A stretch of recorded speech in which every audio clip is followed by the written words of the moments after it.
पीछे हो जाओ यार, 2 मिनट पीछे हो जाओ, 2 मिनट इधर हो जाओ, पीछे हो जाओ, नीचे कर लो भाई, भाई नीचे कर दो, आगे थोड़ा सा अंदर हो जाओ भाई साहब, नीचे करिए,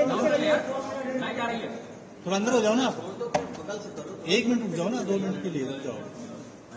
फिंगर दिखा दीजिए। अरे सर जी थोड़ा सा आप पीछे बैठ जाए, सर थोड़ा पीछे हो जाए, फिंगर दिखा दीजिए सर, फिंगर दिखा दीजिए, फिंगर सर आगे आ जाइए, आराम से पीछे को मजबूत करने के उद्देश्य से मतदान करके आए हैं और मैं समझता हूं हर किसी को मतदान करना चाहिए। अधिक से अधिक लोकतंत्र की मजबूती के लिए हर नागरिक का कर्तव्य है, धर्म है कि वो अपना मतदान करे। पहले सोनिया गांधी थी, अब उनके बेटे राहुल गांधी यहाँ पे, क्या लग रहा है इम्पैक्ट कर पाएंगे कुछ?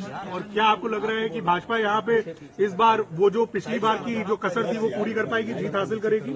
मेरे हिसाब से पिछली बार की कसर से कई गुना ज्यादा रायबरेली की जनता इस बार पूरी कर रही है और मैं समझता हूं कि यह देश मोदी जी के हाथों में सुरक्षित है। देशवासियों की गाढ़ी कमाई का पैसा मोदी जी के हाथों में सुरक्षित है। देश का डेवलपमेंट मोदी जी के हाथों में हो रहा है। तो रायबरेली की जनता हो और चाहे देशवासी, संपूर्ण लोग आज की तारीख में मोदी जी पर भरोसा करते हैं। रायबरेली की जनता भी मोदी जी पर भरोसा करती है। पहले क्या था मैं नहीं कह सकता, लेकिन आज की तारीख में रायबरेली में मैं कह सकता हूं कोई ऐसा बूथ नहीं होगा जहां कमल नहीं खिल रहा है। हम सौभाग्यशाली हैं कि देश की भारतीय जनता पार्टी के नेतृत्व ने हमको रायबरेली से अपना प्रत्याशी, अपना आशीर्वाद देकर के भेजा और मैं रायबरेली में कमल खिलाने में सफल रहा।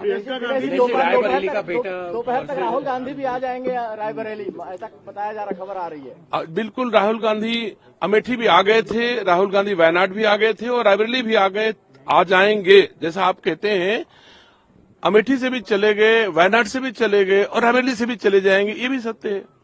सर रायबरेली में वायनाड के कुछ पत्थर लगे, माइलस्टोन लगे, उस पर क्या कहना चाहेंगे सर? 2000 किलोमीटर मैंने कोई पत्थर नहीं लगवाया है, जिसने लगाया वो जाने। फिलहाल यहां से लगता है कि 2000 किलोमीटर होगा, मुझे तो आइडिया नहीं। मैंने कभी इस पर सोचा भी नहीं कि रायबरेली से वायनाड कितनी दूरी, क्योंकि मुझे कभी जाना आना नहीं होता और न कभी ईश्वर करे मुझे वायनाड जाने की जरूरत पड़े। लेकिन देश का हिस्सा है, कोई जरूरत पड़ेगी तो जा भी सकता हूं। दिनेश जी, मुद्दों की बात करें, मुद्दों की अगर बात करें तो प्रियंका गांधी कह रही है कि रायबरेली में कांग्रेस ने बहुत काम किया है, उनके परिवार ने बहुत ज्यादा यहाँ पे दिया है, तो उनको उम्मीद है कि वो यहाँ से सीट निकाल पाएंगे। आप मुझे बताएं, प्रियंका गांधी और राहुल गांधी ने रायबरेली और देश को क्या दिया है? अगर आप कह रहे हो कि उन्होंने बहुत कुछ दिया है, उन्होंने बोला, आप भी कह रहे हो, आप कह रहे हो कि उन्होंने कहा, ठीक बात है, आप यही मान लो उन्होंने कहा है। आप कह रहे हो कि उन्होंने ऐसा कहा है कि प्रियंका गांधी ने रायबरेली को बहुत दिया है। मुझे रायबरेली में एक सुई के नोक के बराबर प्रियंका गांधी, राहुल गांधी की सेवाएं आप बता दीजिए कि ये राहुल गांधी की सेवाएं हैं।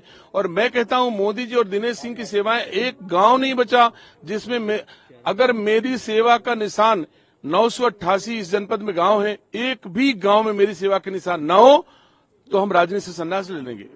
और प्रियंका गांधी कहती हैं मैंने काम किया है। मैं पूछता हूं, कभी भी काम किया तो अपने काम के नाम पर वोट क्यों नहीं मांगती हैं? आप तो कभी कहेंगी मेरी नाक दादी से मिलती है इसलिए मुझे वोट मिल जाए। कह देंगी कि साहब हमारे पिताजी के नाम पर वोट दे दो, कह देंगी कि हमारी दादी के नाम पर वोट दे दो। मैं पूछ रहा हूं, दादा के नाम पर क्यों नहीं वोट मांग लेते? रायबरेली के सांसद फिरोज खान थे, उनके नाम पर क्यों नहीं वोट मांग लेते? वो तो आपके सगे दादा हैं, एक भी कोई अंतर नहीं है। आज तक राहुल गांधी, प्रियंका गांधी ने रायबरेली आकर के रायबरेली के पहले सांसद कभी फिरोज गांधी का नाम लिया? आप मीडिया के लोग साक्षी हो, क्यों नहीं नाम लिया? तो जो आदमी इतना स्वार्थी हो जाए कि जिसके नाम से वोट ना मिले तो अपने दादा को छोड़ दे, तो रायबरेली मानती है। जिसने अपने दादा को दादा नहीं माना तो रायबरेली को कब मानेंगे? तो रायबरेली वासी पूरी तरह से सतर्क हैं और रायबरेली कमल खिलाने जा रही। मोदी जी के नेतृत्व में फिर से सरकार बनाएंगे और उस सरकार बनाने में रायबरेली के कमल भी उनके काम आएगा। धन्यवाद। सर ये बताइए, जो अमित शाह ने कहा कि अगर रायबरेली अमेठी बीजेपी जीतती है तो 400 पार का लक्ष्य पूरा होगा, इस लक्ष्य को पूरा करने में चुनाव जब हो रहा था तब आदरणीय अमित शाह जी ने कहा होगा, लेकिन मैं समझता हूं कि आज की तारीख में रायबरेली अमेठी दोनों कमल खिल रहा है, कोई कंफ्यूजन नहीं बचा है। आप बार बार फिरोज गांधी का नाम ले रहे हैं, क्यों आपको लगता है कि राहुल जी, प्रियंका जी बचना चाहते हैं अपने गांधी का नाम लेने से। ये तो उनसे पूछिए कि क्यों बचना चाहते हैं।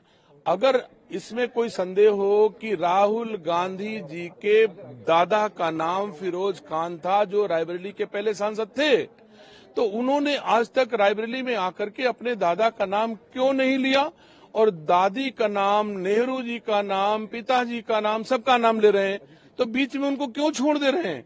क्या राजनीति इस स्तर की गिर जाएगी कि जिसके नाम से वोट न मिले तो आप दादा में कहना मना कर दो, दादा मानना मना कर दो, तो ये तो आना संभावित है अमेठी। मुझे ये रायबरेली राहुल गांधी, प्रियंका गांधी, सोनिया गांधी को बड़े करीब से देखा, हो सकता आप पहली बार आए हो, वो तो आते जाते ही रहते हैं। जैसे अमेठी आए थे, चले गए ना, वायनाड आए, चले गए। हमसे जुड़े रहने के लिए हमारे YouTube चैनल को सब्सक्राइब करें और नई वीडियो की नोटिफिकेशन के लिए बेल आइकॉन को दबाएं। अगर आप ये वीडियो Facebook पर देख रहे हैं तो लाइक जरूर करें और ज्यादा से ज्यादा शेयर करें। धन्यवाद।